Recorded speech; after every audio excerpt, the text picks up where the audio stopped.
L'incontournable, bien le bonsoir. Voici le sommaire de votre magazine d'information. Dakar sous la menace de la vague d'ordures. Plus de ramassage des déchets ménagers. La collecte s'arrête. Les travailleurs du nettoiement exigent le règlement d'arrêt de salaire. La Confédération des syndicats autonomes du Sénégal pour une réhabilitation de son statut dans la sphère syndicale. La CSA qui, par ailleurs, demande à Macky Sall de tenir ses engagements dans les meilleurs délais en pointant la baisse des denrées de première nécessité. Le président de la République hôte de son homologue français. De quoi Macky Sall et Nicolas Sarkozy vont-ils parler? Daniel Diouf nous ramasse l'essentiel des spéculations autour de cette visite officielle. Le chef de l'État est arrivé à Paris ce mercredi. Nous nous arrêterons ce soir sur une saleté bien présente chez nous, la méningite complice du climat, selon les spécialistes. Et puis pour nous en parler, le professeur Mamadou Ba, responsable du site de surveillance des méningites à l'hôpital Albert-Royer. Bienvenue à tous.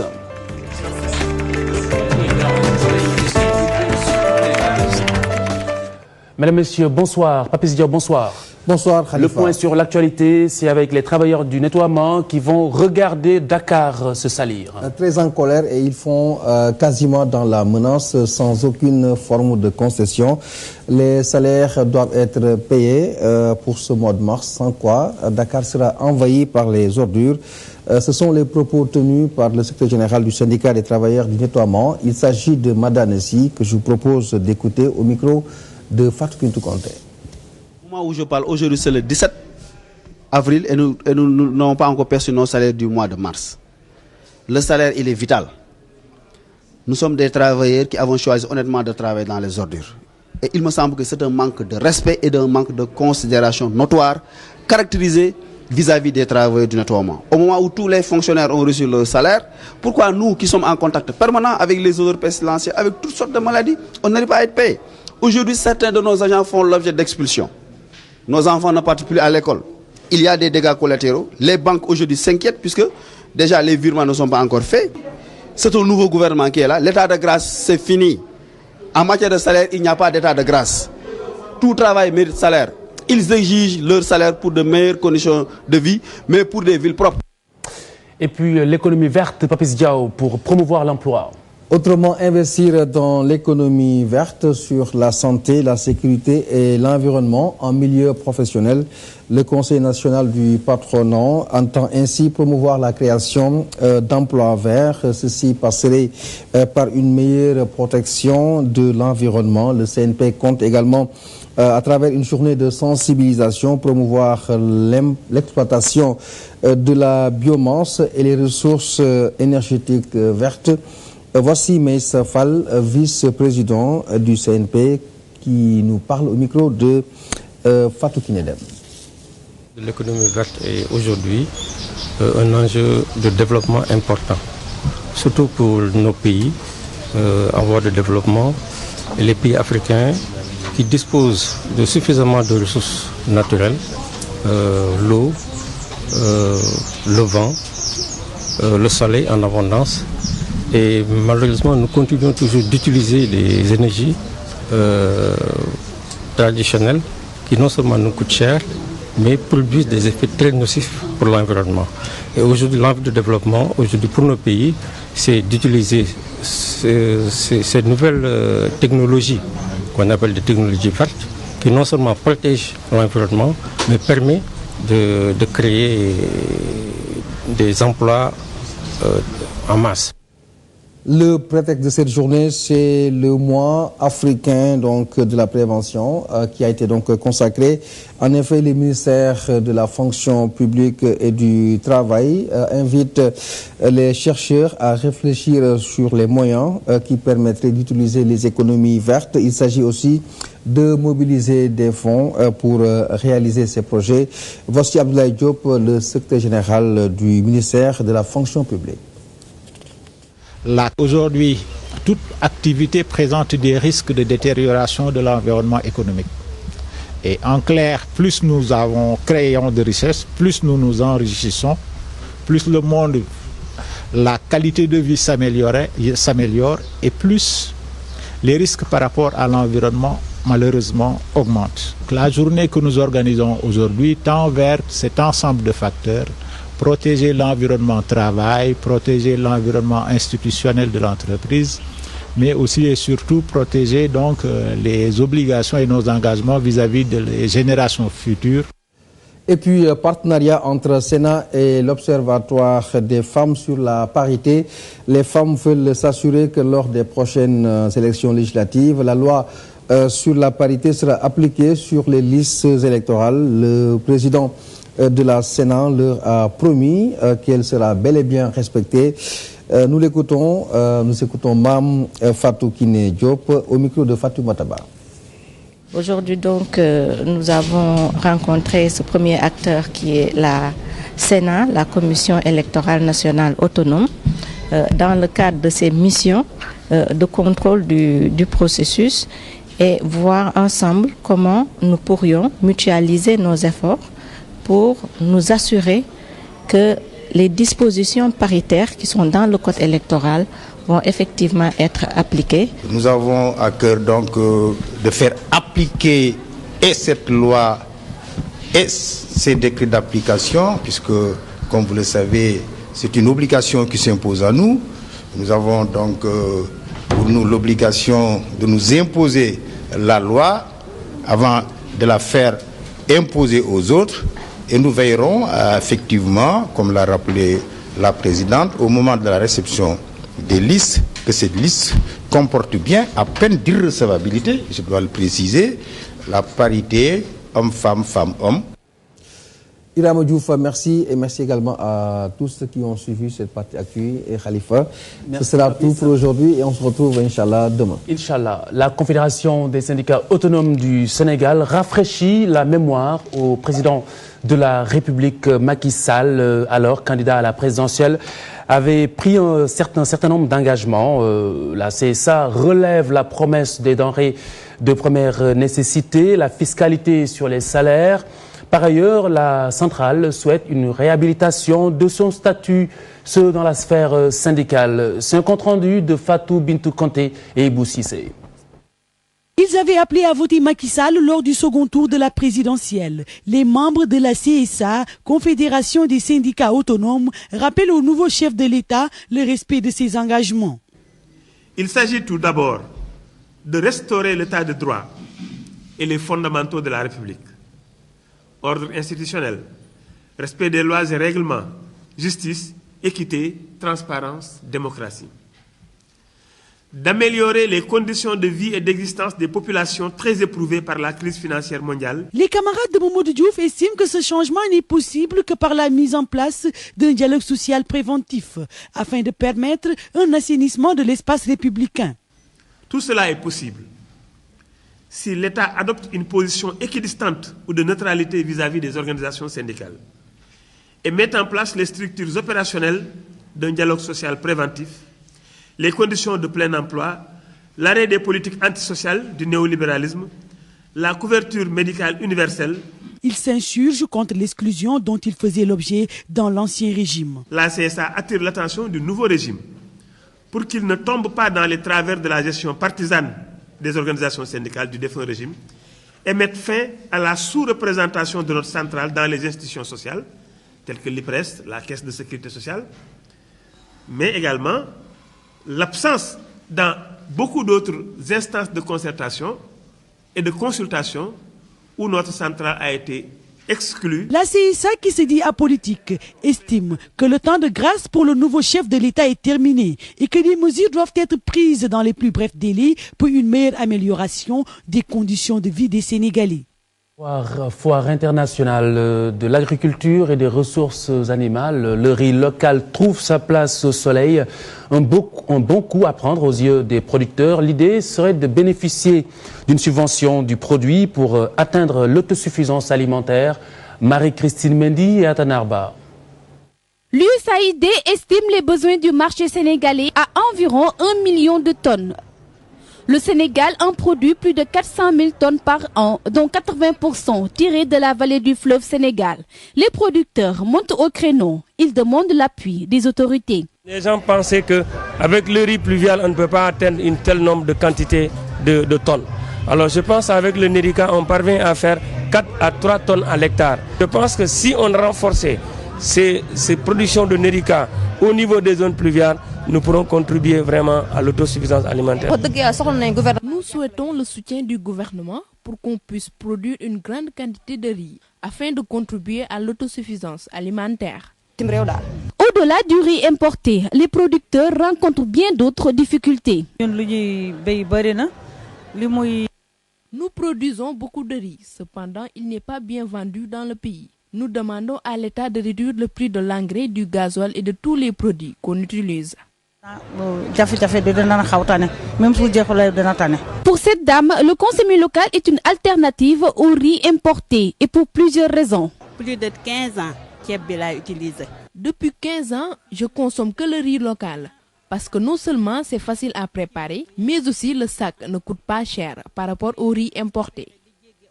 Pour jënd ceeb boo xamee ni ça te revient beaucoup plus cher. Man daal bii moo ma gënal te moom laay conseiller ñëpp ñu jënd ko. La Fiara est une vitrine pour la promotion du riz local, mais pour autant, les exposants n'arrivent pas à liquider leur stock. Kër Samba Yacine, c'est un village dans la région de Thiès. Les populations appréhendent de tomber malades, naturellement d'ailleurs pour tout le monde, mais la particularité de la localité, les moyens de transport abrègent fréquemment les souffrances des malades. En effet, le poste de santé ne l'est que de nom et en plus l'ambulance de ce poste de santé ne roule plus. Fatih Djengatanarba. Cette ambulance est en panne depuis 2009. Bientôt 3 ans que le poste de santé de Kër Samba Yacine fonctionne difficilement avec l'absence de ce véhicule pourtant indispensable. C'est un véhicule très vieux et aussi c'est difficile de trouver les pièces. Pour évacuer les malades, on cherche un clando ou bien on fait des appels téléphoniques pour appeler les autres clandos qui se trouvent à Noto ou bien dans les autres villages en attendant qu'ils viennent. Malgré ces moyens réduits, la structure sanitaire reçoit tous les jours beaucoup de malades. Ces patients viennent non seulement de Kër Samba Yacine, mais aussi des villages environnants. Depuis 2003 jusqu'à présent, ils sont en train de payer pour avoir des soins, parce que c'est eux qui nous payent pour qu'on puisse faire le travail. Il y a des dotations en médicaments qu'on donne au poste de santé et nous ne faisons pas partie de ça. Dans ce village situé à quelques encablures de la ville sainte de Tivaouane, la prise en charge des malades pose problème, surtout en cas d'urgence. Au moment d'accoucher mes jumeaux, des triplés, il n'y avait pas une seule ambulance dans cet hôpital pour m'évacuer. Aussi, la route était très défectueuse. Finalement, j'ai accouché en plein air. La charrette qui devait me transporter est venue tardivement.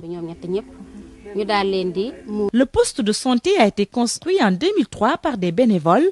Aujourd'hui, avec ces difficultés, les habitants demandent à l'État du Sénégal de leur venir en aide pour qu'à Kër Samba Yacine, les malades puissent se faire soigner dans de bonnes conditions. Le chef de l'État est arrivé à Paris ce mardi. Macky Sall rencontre son homologue français mercredi. Il répond à l'invitation de Nicolas Sarkozy. Son deuxième déplacement à l'étranger depuis son investiture après la Gambie. Le menu de leur déjeuner de ce mercredi suscite déjà une certaine curiosité, dont celle de Daniel Diouf. Officiellement, ce déplacement du chef de l'État entre dans le cadre d'une visite de travail et d'amitié sur invitation du président français, selon le communiqué du premier conseil des ministres.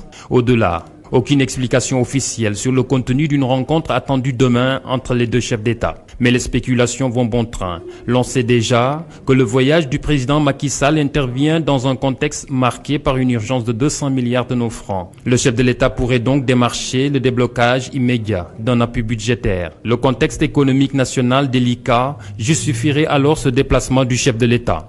Les deux hommes pourraient discuter des questions de l'heure, le financement d'une baisse du prix des denrées de première nécessité, mais également les questions de soudure et d'électricité. Au-delà du volet économique, la presse sénégalaise avance la probabilité d'une rencontre avec l'ancien ministre d'État Karim Wade. La composition de la délégation française le laisse présager.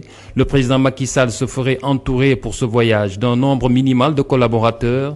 Son homologue français, selon la presse, aura à ses côtés ses ministres de l'économie, des affaires étrangères, de la défense et de la coopération entre autres. L'audience porterait l'onction d'un bras droit du président français. Quels que soient les motifs avancés dans certains médias sénégalais, le contenu de ce déplacement présidentiel reste un secret pour la presse. Mais vraiment pourquoi? La page de sport avec Cheikh Tidiane Diao. Bonsoir. Bonsoir Khalifa Diakhaté. Alors Cheikh Tidiane Diao, le face-à-face tant attendu, c'est pour ce mercredi. Yekini, Balla Gaye 2, mais un face-à-face sous haute surveillance. Sous haute surveillance, vous avez raison de le dire Khalifa Diakhaté. Ce sera à la RTS, la radio-télévision sénégalaise, en face-à-face qui intervient après les deux échecs notés à Thiès et au Radisson. Le commissaire Aronassi promet une sécurité sans faille. Il donne ici les consignes qu'il faudra impérativement respecter. Il est interrogé par Ababakar Kamara. Les lutteurs, ils vont venir faire le travail, que les autres comprennent que les policiers y seront pour faire le travail aussi. Donc le message que je lance, c'est que c'est même pas un message, mais ce que nous demandons, c'est qu'à la signature de contrat, que les gens ne restent pas devant la RTS. Nous ne l'accepterons pas, nous allons occuper les lieux. On n'acceptera pas que les gens gardent des véhicules là-bas ou viennent s'agglutiner sur les grilles de la RTS. Pour avant le jour du combat, demain, nous avons une réunion encore plus restreinte avec le CNG, avec les parties concernées et je crois la police. Cela se passera au bureau, à mon bureau, au bureau du commissaire central. Mais sachez que nous allons prendre toutes les dispositions pour que ce combat se passe bien. Voilà, c'était le commissaire Aronassi à football à présent avec l'équipe nationale olympique du Sénégal qui s'envole ce soir. Ce sera à 22h, direction l'Angleterre, Manchester d'abord, avant de rallier directement Londres où ils seront rejoints par les professionnels. Donc ce sont les joueurs locaux qui vont partir ce soir. Pour rappel, le staff technique a publié hier une liste de 18 joueurs. Ali Mal, l'entraîneur adjoint de l'AS Douanes, pense qu'on devrait sélectionner plus de joueurs évoluant au Sénégal pour parer à d'éventuels désistements de professionnels. Je vous propose de l'écouter. Il est interrogé par Sayer Ansa Diop et Germaine Dior. Quand on joue avec une équipe de demande, c'est une équipe locale, des joueurs professionnels qui ont l'habitude de jouer ensemble. Donc j'étais, par exemple, au Sénégal, on avait le temps, par exemple, de faire au moins une équipe de 11 joueurs probables. 11 joueurs probables locaux, au moins. C'est-à-dire qu'après, par exemple, on peut prendre 7 jours, même si les autres ne viennent pas, au moins tu auras 11 jours locaux. Donc c'est ça qu'on devait faire. Normalement, on devait faire ça. Une équipe nationale locale, olympique, qui sera prête. S'il y a défection, par exemple, tu peux compter sur les locaux, prendre 25 jours, mais 18 jours, c'est peu. Voilà, c'était Alima, l'entraîneur adjoint de l'AS Douanes. Et puis pour finir, Ligue européenne des champions, Bayern de Munich, Real Madrid. Les deux équipes s'affrontent actuellement en demi-finale aller de la Champions League. Et pour le moment, les deux équipes sont à égalité en but partout. Ribéry avait ouvert le score pour les Allemands avant que Mesut Özil l'égalise pour le Real Madrid. Khalifa Diakhaté, c'était tout pour ce soir. Merci Cheikh Tidiane Diao. Cette saleté qui tue ou laisse des traces, c'est la méningite qui prend rendez-vous avec les infortunés, une maladie contagieuse qui se propage plus vite dans certaines conditions climatiques. Nafissatou Silla, Adam Gueye. Les quelques cas de méningite répertoriés ces temps-ci ont suscité une crainte chez les populations. La méningite est connue comme étant mortelle et contagieuse.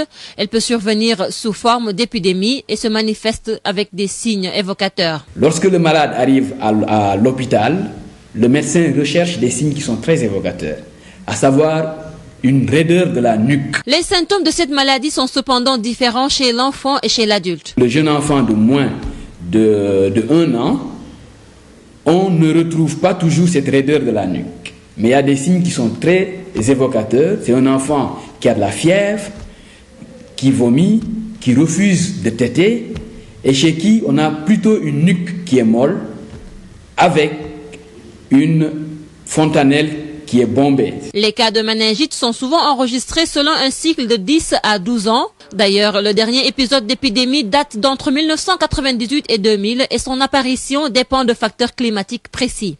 On a remarqué que les épisodes d'épidémie de méningite surviennent sur une zone climatologique bien déterminée, qu'on appelle la ceinture méningétique de l'Apéisonie, qui est une zone juste en dessous du Sahara, qui va de Dakar à Djibouti.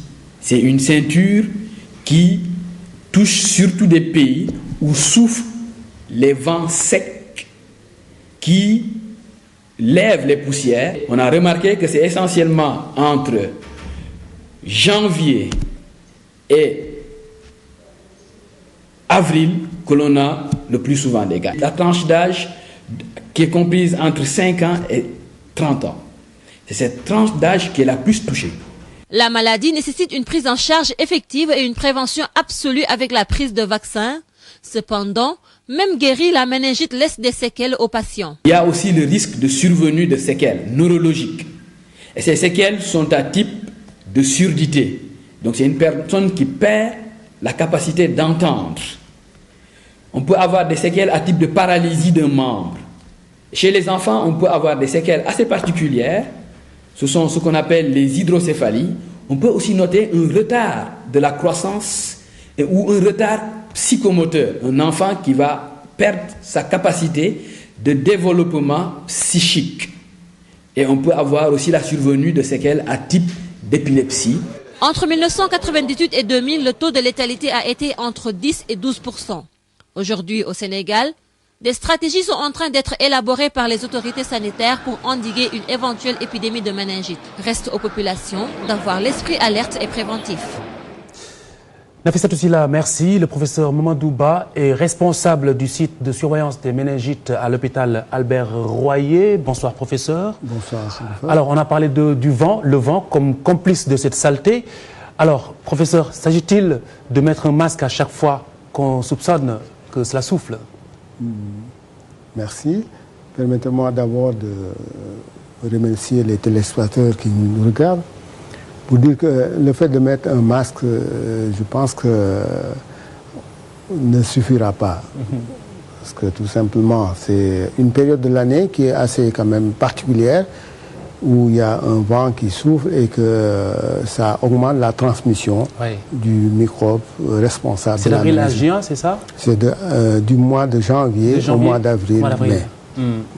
Très bien. Donc aujourd'hui, professeur, la présence de la maladie au Sénégal est avérée. Alors quelles sont les zones à risque chez nous? Alors, ça c'est une très bonne question. Je pense que les zones à risque, on a répertorié des cas par-ci par-là dans les différentes villes du Sénégal. Jusqu'à présent, heureusement, nous n'avons pas atteint le seuil d'alerte dans la plupart de ces villes. Il n'y a que dans la ville de Kédougou où il y a eu un seuil d'alerte. Donc nous sommes loin d'un contexte épidémique dans la plupart de ces villes-là. C'est rassurant. C'est assez rassurant. C'est rassurant. Alors, ma collègue Nafissatou Sylla a fait le tour de la maladie avec son spécialiste, mais elle a parlé beaucoup d'enfants. Alors, est-ce que c'est une maladie qui s'attaque qu'aux enfants? C'est une maladie qui s'attaque à tout le monde. Oui. Aussi bien les enfants que les adultes. Donc, c'est une maladie qui peut survenir sous forme épidémique. Nous, par exemple, à l'hôpital d'enfants Albert Royer, il n'y a que des enfants que nous traitons. Nous avons quand même un certain nombre de cas. Fort heureusement, l'hôpital d'enfants Albert Royer, c'est un hôpital de niveau 3. Donc nous recevons des patients venant de partout. Donc en fait, nous ne pouvons pas, à partir de nos statistiques hospitalières, dresser disons, une évaluation correcte pour parler d'épidémie. Très bien. Aujourd'hui, au niveau de la prise en charge, justement, quelles sont les faiblesses à ce niveau? Je pense que les grandes faiblesses, c'est le retard à la consultation. Ça, c'est une négligence, souvent. Pas tout à fait, parce que souvent, nous avons quand même dans nos familles certaines habitudes particulières. Quand un enfant souffre de maux de tête, quand un enfant convulse, la tendance de nos familles, de nos grands-parents, c'est d'abord, en tout cas, de le montrer aux tradipraticiens du coin, et ce qui amène un retard à la consultation. Donc, un retard de la prise en charge, ce qui augmente le risque de décès, ce qui augmente le risque de séquelles ultérieures. Ça, c'est vraiment la faiblesse. Mais, d'autre part, si l'enfant arrive dans nos structures sanitaires, la prise en charge, en tout cas dans les hôpitaux de niveau 3, elle est correctement faite. Et c'est pourquoi nous ne déplorons pas beaucoup de décès. Par exemple, nous pouvons dire ici aujourd'hui, depuis janvier de janvier à avril, au niveau de l'hôpital d'enfants Albert Royer, nous avons eu à peu près 16 cas de méningite à méningocoque W135 et nous n'avons déploré que 2 cas de décès, et ce qui fait un taux de décès d'environ 13,6%.